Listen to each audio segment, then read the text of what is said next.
What's up, guys? Jared back, and I've got something pretty cool for you today. So you've got an i337 or I9337M Samsung Galaxy S4, but development in our forums right now is a little bit slow. However, development in the international I9505 Samsung Galaxy S forums is flourishing, and it is just riddled with awesome custom stock Samsung firmware ROMs. Well, we want to be able to flash those, or at least we wish we could flash those, right? Well, you can, apparently.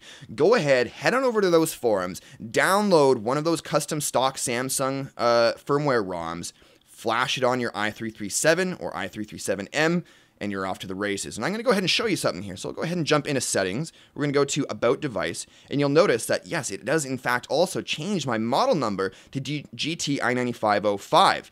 That is the international model. Now, how are we able to do this? Well, on a technical level, these two devices are exactly the same, with the exception of a couple of different software modifications or changes. But everything else is pretty much the same. Now, we haven't tested out the AOSP-based ROMs, CyanogenMod 10.1, AOKP, those types-based ROMs on this device yet from the i9505 forums. However, I would assume it works, but I wouldn't recommend any of you guys trying it until some brave soul on XDA or someone out there decides to give that a shot and actually completes the flash successfully. That said, if you do have an AT&T version, you're going to need to make sure that you download the low-keyed Clockwork Mod Recovery first and flash that. Otherwise, you could potentially damage your device. For those of us with just an i337M, those of us in Canada or other parts of the world, this should work no problem. Download the ROM, throw it on your SD card, flash it like normal, and everything stays the same. I'll show you what I mean too. So we're going to go ahead back into About Device, and you'll actually see that our baseband version is still i337M. Those of you with AT&T models, that'll be the same as well. And the difference though, a couple of the people that mentioned in the forums that they were able to do this, they flashed just Omega and the Wanham Lite ROMs, and that's all they've tried. They haven't tried any other ROMs based on all the pages that I read. And some of the issues they were having was once they flashed the ROM, I guess because of the kernel, either their Wi-Fi wouldn't work at all, in which case they had to flash the Fox or FO123 ROM for AT&T and Canadian versions. I'll be posting a link in the description below just in case you need it. And they wouldn't be getting LTE. Instead of LTE, it would say 4G, even though they're still getting LTE speeds. And instead of HSPA+, it would just say H, and, but they were still getting those speeds. However, even though it's not showing it right now, I did, once I flashed this ROM, this is actually FOXHOUND ROM, I did manage to have no problems with LTE. LTE symbol popped up right away. I confirmed it with the speeds and everything, like 21, 22 down, and like 6 to 8 up. So I'm getting those speeds.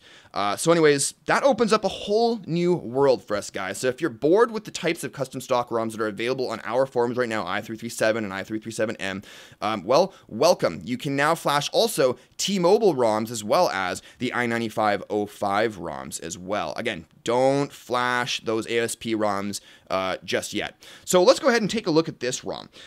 Everything works. Once you do install it though, oh, and one more thing before we jump into it, some people did mention that the Knox was giving them issues. They were getting messages saying like, oh, this ROM or whatever is trying to download a particular application and it's bad, blah, blah, blah, blah, blah. You'll have to delete a bunch of Knox files in the system, in a system folder. I'll be posting a link in the description below so you can see how one particular person did it themselves, and it directs you to those particular directories so you can do it yourself. Anyways, that's not very hard to do. But I haven't had any issues whatsoever with Foxhound yet. I haven't had any of those messages pop up. So once you do launch and launch this ROM for the first time, you're going to want to jump into camera, and you're going to get a message that says downloading firmware. It'll be a black screen completely, and it'll eventually say updating the camera firmware. Just let it do its thing. It'll take 30 seconds. From that point on, everything else works. The camera, front-facing camera, rear-facing camera, video recording, everything works perfectly. Jump into the dialer. You'll notice that this is actually quite modded. Same thing with the contacts list. Jump into the Play Store. Oh, look at this. This is modded too. Pretty sweet stuff, right? What else have we got here? We can jump into here, and you can see that it's completely debloated. There's a bunch of under the hood tweaks and modifications to this for speed and battery optimization and all that good stuff. But you'll notice it's completely debloated, so we've got just 2 pages of applications, complete with the S tweaks application as well. So you can do some minor tinkering in here, or you can swipe all the way over to extras and actually flash the I can't remember what the actual, I think it's the SIA kernel, nevertheless.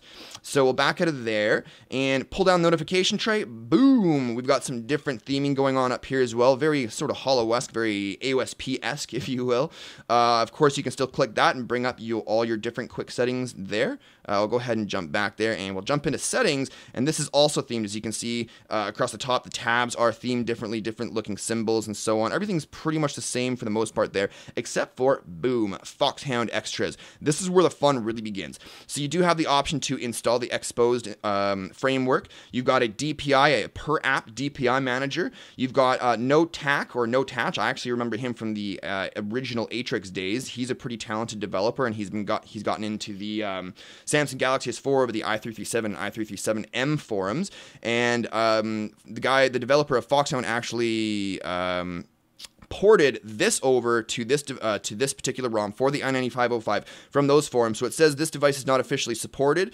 It actually is, because this is the I9337M, which was this entire package here was made for our device. So ours is actually more compatible with what this is than the actual I9505. In here you've got so many friggin' modifications and options, it's insane. You see that little eye icon, the I can't remember if it's like I can't remember the bloody Samsung name, Watch On or something. Anyways, you can actually have that hide. So that's cool. So you don't have to be staring at that stupid eye icon all the time. Status bar, tons of tweaks and changes and modifications in this particular one here. And the list goes on and on and on for every single aspect of your device.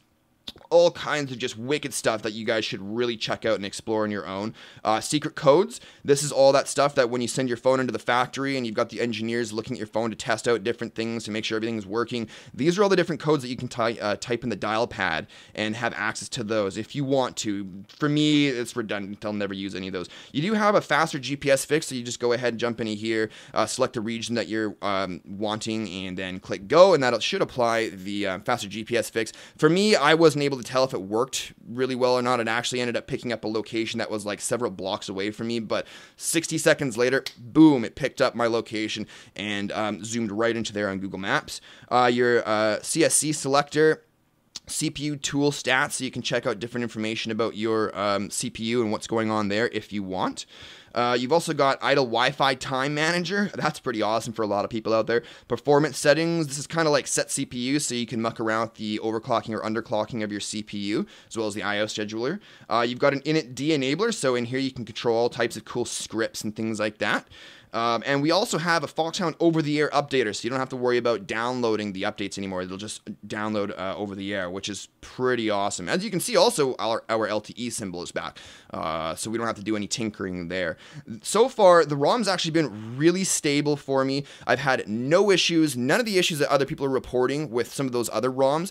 Maybe it's just the kernel that Raphael, the developer of Foxhound, decided to throw in this particular ROM.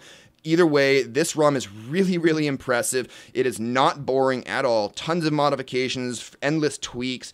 Battery has been amazing. I flashed it at around 12:30 midnight. And mind you, shortly thereafter, I just kind of put the phone down and watched a little bit of Netflix and then went to bed. So technically speaking, I haven't been using the phone pretty much at all. But with that said, 85% on 11.5 hours. Even though, like I said, keep in mind, 42-minute screen on time, right? I haven't used it a whole lot. I flashed it last night and then pretty much went to bed right after. But for standby time, 11 hours, 85%. Wi-Fi was on the whole time, syncing with Gmail the whole time, and I woke up with several emails. That's actually considerably better than anything I've tried so far from the I9337 and I9337M forums. So hats off to him for that one. Other than that, guys, I mean, everything is just awesome. There's so many friggin' tweaks here that are just useful tweaks. I really do strongly recommend you give this ROM a try for yourselves. Don't be afraid. Nothing's going to happen to you. Again, if you have an AT&T Galaxy S4, just make sure you flash install the low-keyed version of Clockwork Mod Recovery available in those particular forums. That's it, though, guys. I'll be posting links to everything in the description below. If you did like this video, shoot me some love and hit that likes button, as well as if you're new to my channel, maybe consider subscribing for more videos like this one in the future. We do have quite a few of them. Also, if you want to stay up to date on all things me, you can follow me on Twitter and Google+. That's it, though, guys. Thanks again for watching, and we'll see you in the next one. Have fun.